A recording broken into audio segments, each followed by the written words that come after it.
Là, ça devient une plainte. Okay, parce qu'il y a une énergie négative dedans. Et là, ça devient toxique. Aussi bien pour toi, on va le voir, que pour tous les autres à côté. Salut à toi, c'est Gianni, je te souhaite la bienvenue dans ce nouvel épisode. On va revenir aujourd'hui sur un livre que j'ai lu il y a plus de 4 ans maintenant. On devait être en juin 2016, si mes souvenirs sont bons. C'est un livre qui a eu un très bel impact sur moi, sur le développement de mon optimisme, sur ma façon de voir les choses, sur une prise de conscience aussi assez folle, tu vas vite comprendre. Ce livre, c'est 21 jours sans se plaindre de Will Bowen.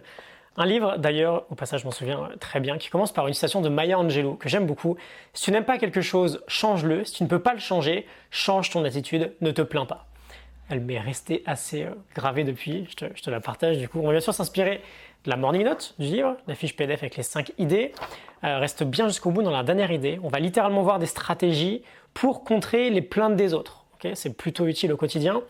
Et bien sûr, la fiche, tu peux la télécharger en description. J'ai fait un épisode sur ce livre qui a fait partie de ceux que vous m'avez demandé en priorité dans un récent sondage que j'avais envoyé. Et d'ailleurs, j'en profite, si tu veux voir un épisode sur un livre dont j'ai déjà fait une fiche, mais il n'y a pas encore d'épisode dessus, n'hésite pas à me le demander. J'aime bien utiliser ce format pour aller en général un peu plus loin dans chacune des idées de la morning note. On est parti, 5 idées. On commence avec la première. Qu'est-ce qu'une plainte ? Qu'est-ce qu'une plainte ? C'est pas mal, je pense, de commencer par une définition, parce que c'est pas forcément très précis pour tout le monde. Il nous dit, j'ouvre les guillemets, une plainte est un énoncé énergétique concentré sur le problème plutôt que sur la solution. Je ferme mes guillemets. C'est intéressant, je trouve, d'aborder la notion de l'énergie, parce que ce qui compte dans une phrase, c'est l'énergie qu'on y met. Une plainte n'est pas forcément une phrase à connotation négative. Tu peux dire avec une énergie tout à fait neutre, je viens de rater mon train, ou il pleut encore aujourd'hui. C'est un constat. Tu peux par contre y mettre une réelle énergie négative en râlant. C'est pas possible, il pleut encore, j'en ai marre, fait chier, je viens de rater mon train, etc., etc. Là, ça devient une plainte. Okay, parce qu'il y a une énergie négative dedans. Et là, ça devient toxique. Aussi bien pour toi, on va le voir, que pour tous les autres à côté. Et il nous dit, très intéressant, que la critique et le sarcasme sont aussi des formes de plainte. On ne s'en rend pas vraiment compte au quotidien, mais parfois, on va être très sarcastique dans nos mots concernant d'autres personnes, mais avec encore une fois une énergie très négative. Et d'ailleurs, c'est fascinant, sarcasme. Ça vient du latin sarcasmus et du grec sarkazein, deux mots qui représentaient des formes de torture utilisées au Moyen-Âge. Okay, le sarcasme, c'est une forme de torture. Je pense d'ailleurs à l'épisode très récent qu'on a fait sur le livre de Trevor Moawad, It Takes What It Takes, je te le mets en description, où son père lui disait à la maison, la plainte est interdite. La plainte est interdite, on ne cherche pas des problèmes, on résout des problèmes. Très intéressant, on ne cherche pas des problèmes, on résout des problèmes. Will Bowen insiste beaucoup sur le fait que la plainte, quoi qu'il arrive, n'attire jamais ce que tu veux. Et si on revient sur notre idée générale, sur notre thème général de victime versus créateur, dans sa vie, se plaindre, c'est se victimiser. Se plaindre, c'est se victimiser. Quand on se plaint, on se place en victime vis-à-vis du monde, on ne se place pas en tant que créateur, que responsable. D'ailleurs, en parlant de responsabilité, quand on se plaint en général, on n'a aucun espace entre stimulus et réponse. Ça fait très longtemps que je n'avais pas parlé de stimulus et réponse, je suis ravi. On n'a aucun espace. Quelque chose nous arrive et boum, automatiquement, par habitude, on va se plaindre. Si ça te parle, c'est absolument quelque chose qu'on veut arrêter au quotidien. Les plaintes sont des vrais virus et ça m'avait fait rire. Il nous met en garde en nous disant attention, essayer d'arrêter de se plaindre peut engendrer le bonheur instantanément. Bon, comment on s'y prend ? On va en parler dans les 2 prochaines idées. Idée numéro 2, un bracelet pour ne plus se plaindre. Alors, il y a eu un mouvement global qui a été généré avec ce livre-là. La version originale, c'est A Complaint Free World, un monde sans plainte. Il y a eu un mouvement global avec des millions de bracelets qui représentent un challenge de ne plus se plaindre pendant plusieurs jours d'affilée. Donc, il y a un bracelet violet de fourni avec le livre et l'objectif est très simple. Ça peut être absolument passionnant comme jeu à faire d'ailleurs, seul ou en famille, peu importe. Qui va participer d'ailleurs, ce jeu, à la prise de conscience très importante à entreprendre sur la plainte. On en reparlera dans l'idée suivante. Le jeu est très simple. Tu mets un bracelet au poignet et dès que tu te surprends à te plaindre, à critiquer, à gossiper, à être dans le sarcasme, tu changes le bracelet de poignet. Très simple. En moyenne, on se plaint une 20aine de fois par jour. Ok, pensée neutre d'ailleurs, c'est un constat. Dès qu'on s'aperçoit, dès qu'on se chope en train de se plaindre, on change le bracelet de poignet. Et j'ai joué à ce jeu littéralement tout l'été 2016, pendant 3 mois, je m'en souviens très bien. Après quelques mois, à la fin de l'été, j'avais réussi à tenir plusieurs jours d'affilée et j'avais senti vraiment un vrai shift se faire sur ce sujet-là. On se rend compte en fait, quand on travaille là-dessus, à quel point on est entouré de plaintes d'énergie négative. à quel point c'est plus possible par exemple d'aller en pause café au bureau, à quel point des émissions de radio ou dès qu'on allume la télé, ça peut être très toxique. On met vraiment beaucoup de conscience sur tout ça. Et le défi d'ailleurs, c'est d'atteindre 21 jours consécutifs, sachant que si par exemple tu es au 5e jour d'affilée, ce qui peut déjà te prendre plusieurs semaines pour en arriver au 5e jour d'affilée, s'il y a une plainte, on recommence à zéro. Donc les 21 jours sont plutôt difficiles à atteindre. Et alors bien sûr, détail important, si on le fait en groupe ou en famille, si on aperçoit quelqu'un se plaindre et qu'on lui dit, c'est une plainte. Donc on recommence nous-mêmes à zéro. J'avais noté aussi une citation qui m'avait bien plu, j'ouvre les guillemets. Le lancer de plainte est un sport de compétition. Il va toujours en progressant. Si quelqu'un se plaint de s'être foulé la cheville en faisant du ski, une autre personne racontera la fois où il s'est cassé la jambe. Je ferme les guillemets. Idée numéro 3, idée fondamentale, les 4 étapes de la compétence. Alors cette idée est vraiment très importante, on la retrouve dans ce contexte-là, mais on pourrait aussi bien l'aborder dans n'importe quel type de compétence ou de comportement à acquérir. On passe toujours par 4 étapes. L'incompétence inconsciente, l'incompétence consciente, la compétence consciente et la compétence inconsciente. On va prendre l'exemple de la plainte. Incompétence inconsciente, tu n'es pas conscient au quotidien que tu te plains en permanence. C'est une information dont tu ne disposes pas aujourd'hui. Le but à cette étape, c'est de passer à celle qui se trouve juste ensuite. L'incompétence consciente, où tu prends conscience, notamment avec ce bracelet, que, oui, effectivement, tu te plains peut-être 15-20 fois par jour en fait. Ou en tout cas, ce sont les plaintes dont tu as conscience. Mais c'est intéressant, on fait déjà un énorme pas en avant lorsqu'on passe à l'incompétence consciente, parce qu'on se rend compte de notre problème, on arrive à mettre de la clarté là-dessus. Le but à ce moment-là, c'est de passer à la 3e étape, la compétence consciente, où on va consciemment se retenir de se plaindre.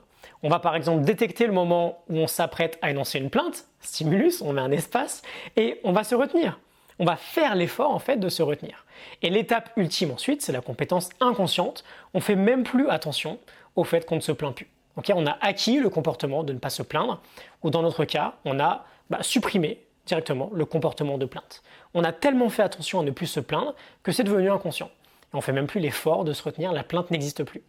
Ce modèle, retiens-le bien, tu le connais sans doute, mais ce n'est pas le cas, il est vraiment important. Numéro 1, on ne se rend pas compte qu'on fait mal. Numéro 2, on se rend compte qu'on fait mal. Numéro 3, on se rend compte qu'on fait bien. Et numéro 4, on ne se rend même plus compte qu'on fait bien. Les 4 étapes de la compétence. Je reviens sur It Takes What It Takes de Trevor Moawad. Il y a cette idée assez intéressante de Trevor Moawad qui nous dit qu'il veut, lui, pour ses sportifs, s'arrêter à la compétence consciente parce qu'il veut toujours que ça reste dans la conscience l'idée de faire les actions justes. Il pense que dès qu'on arrive à un moment où on ne se rend même plus compte qu'on fait l'action juste, on perd un peu de contrôle finalement. Et bon, c'est intéressant, je vais le partager, que finalement l'étape la plus critique, c'est peut-être la compétence consciente.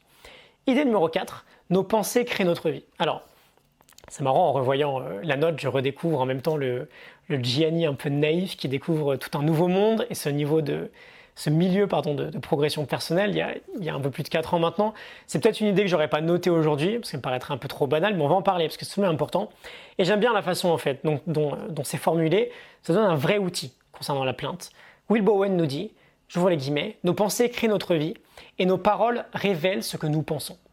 Je ferme les guillemets. On a cette idée générale de la pensée en tant que point de départ de notre action. On a même finalement les croyances juste avant qui vont générer différentes pensées. Mais c'est intéressant l'idée de yo-yo de Will Bowen qu'on va avoir concernant la plainte.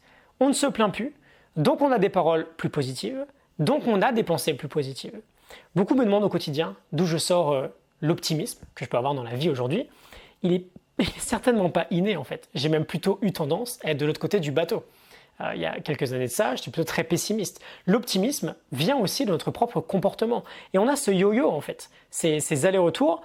Quand on se plaint plus, on a de meilleures pensées, et du coup, ces meilleures pensées amènent de meilleurs résultats, ces meilleurs résultats ramènent de meilleures pensées, etc. etc. D'ailleurs, dans le livre, il parle d'une étude assez fascinante qui nous dit que plus de 2/3 des maladies proviennent à la base de pensées malades.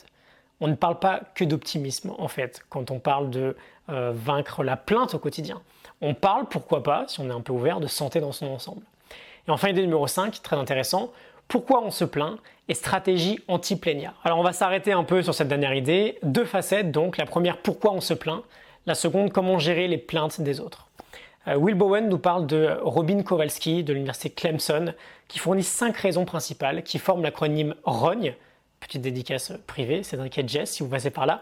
ROGNE sans S, R-O-G-N-E. On se plaint pour R, recevoir de l'attention, O, occulter sa responsabilité, G, générer de l'envie, N, nourrir son pouvoir, ou pour E, excuser sa piètre performance. Donc premier point, et on voit comment on les gère à chaque fois. Recevoir de l'attention. On a ce besoin inné d'être reconnu par les autres. Et quand on reçoit de l'attention, on se sent en sécurité, c'est un besoin naturel. Donc si on se plaint, on peut chercher à savoir si c'est un manque d'attention à l'origine de nos plaintes. Premier point, mais surtout, si d'autres viennent se plaindre, et si on remarque qu'ils se plaignent parce que potentiellement ils manquent d'attention. Une idée pourrait être de montrer qu'on s'intéresse à ce qu'ils disent, mais pas en leur laissant dérouler les plaintes, en tentant de réorienter le plus vite possible la conversation vers du positif. Par exemple, en posant des questions qui impliquent forcément une réponse positive. Qu'est-ce qui se passe de bon en ce moment dans ta journée? Qu'est-ce qui se passe de bien chez toi à la maison, etc., etc. On donne de l'attention, mais on ressente la personne sur des éléments positifs. Deuxième point, occulter sa responsabilité. Parfois, on rejette la faute sur l'autre pour justifier, par exemple, un manque d'effort de notre part. On se place en victime plutôt qu'en responsable. Et avec ce type de plainte ou de personne, en général, le souci, c'est que si on propose des solutions, il y aura toujours quelque chose qui ne va pas. Il y aura toujours un oui mais derrière, parce que ces gens-là ne veulent pas de solution. Ils veulent se plaindre. Et c'est Tony Robbins d'ailleurs qui a une méthode pour contrer ce manque de responsabilité. Il nous dit par exemple que si une personne nous répond « oui, mais ton truc, c'est impossible, ça ne marche pas, etc. » On veut répondre « ok, mais si c'était possible, comment toi tu ferais ?» On veut ouvrir en fait le radar de la personne, ouvrir le champ de l'attention de la personne. On veut lui faire prendre du recul et le forcer en fait à voir la possibilité et la responsabilité dans sa situation en le remettant directement au centre de l'action. Et s'il a vraiment toujours envie de se plaindre, il va sentir qu'il ne sera plus écouté dans sa plainte de toute façon, donc il partira. Et dans tous les cas, on est gagnant. On n'aura plus en face de nous une personne qui se plaint. Troisième point, générer de l'envie. On veut se plaindre parfois pour se vanter un peu. On va se plaindre par exemple d'un défaut d'une autre personne en disant inconsciemment que nous on n'a pas ce défaut-là. Ce type de plainte, c'est d'ailleurs souvent du gossip, du commérage. Et il faut bien comprendre que parler négativement dans le dos de quelqu'un, quoi qu'il arrive, c'est vraiment quelque chose qu'on veut éviter. Pourquoi? Parce que c'est assez évident. Si j'entends une personne me parler vraiment négativement d'une autre personne qui n'est pas là, je peux être sûr à presque 100% que cette personne-là parlera négativement de moi quand je ne serai pas là. Ces gens-là veulent que tu sois d'accord avec eux quoi qu'il arrive. Donc une idée intelligente peut être de braquer le viseur sur celle qui se plaint plutôt que sur une personne extérieure. Quatrième point, nourrir son pouvoir. On se plaint pour rallier les gens à notre cause. Si c'est entre lui et moi, n'allez pas vers cette personne-là parce qu'elle a tel ou tel défaut. Choisissez-moi. J'avais adoré d'ailleurs cette citation de Margaret Thatcher. Être puissant, c'est comme être une femme. Si vous devez dire aux gens que vous l'êtes, vous ne l'êtes pas. Quand c'est comme ça, il ne faut pas trop prendre parti et faut réussir à ne pas se laisser entraîner en fait dans ce type d'histoire. C'est toujours assez inutile. Et cinquième point, excuser sa mauvaise performance. J'ai raté, c'est pas de ma faute. Voilà, typiquement, j'y suis pour rien. Très dur de se sortir de ça aussi. Ce qu'on peut éventuellement faire, c'est aider la personne à se concentrer sur autre chose et lui demander par exemple la prochaine fois ce qu'elle pense faire si elle retrouve le même type de situation. On redonne comme ça un peu de responsabilité à notre interlocuteur. Donc 5 raisons dans cette dernière idée, quelques stratégies, tu en fais ce que tu veux. Personnellement, des gens qui se plaignent dans mon entourage, il y en a beaucoup moins qu'avant, donc j'ai de moins en moins à le gérer. Je pense d'ailleurs que c'est la meilleure stratégie finalement, c'est de réussir progressivement à modifier son entourage. Cela dit, voilà, quand on se lance dans un défi sans plainte, c'est absolument fou de remarquer à quel point tout le monde se plaint en permanence. Je pense qu'on est pas mal. 5 idées du livre 21 jours sans se plaindre de Will Bowen. J'espère que ça te parle, que ça t'inspire. Je te retrouve très vite pour un prochain épisode. N'hésite pas à télécharger la fiche avec le lien en description. Je te retrouve très bientôt pour la suite des aventures. Excellente journée à toi. À très vite. Salut.